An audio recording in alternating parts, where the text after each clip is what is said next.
নাই, বিশ্বনবী যা দিয়েছে তাই ইসলাম। এজন্য আল্লাহ বললেন ওমা আতাকুমুর রাসূলু ফাখুযুহু, বিশ্বনবী যেটা দিয়েছেন সেটা ধরো, ওয়ামা নাহাকুম আনহু ফান্তাহু, বিশ্বনবী যেটা নিষেধ করেছেন সেটা থেকে দূরে থাকো। ঠিক কি না?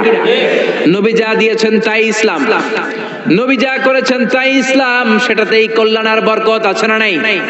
আপনি যদি চান আমি বিশ্বনবীর চাইতেও বেশি বুজুর্গ হব, হতে পারবেন? আপনি যদি কোন আমি নবীর চাইতেও বড় তাকওয়াবান হব, হতে পারবেন? কোন পাগলের যদি এই কথা বলে এটা শোনা যাবে?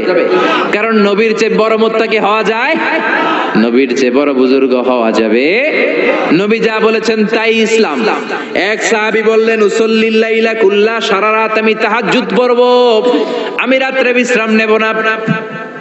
বুখারীর বর্ণনা, আরেক সাহাবী বললেন আসুমুদ দাহরা কুল্লা, সারা বছর আমি রোজা রাখবো, আমি কোনোদিন কিছু খাবো না। আরেক সাহাবী বললেন আতাজিলুন নিসা,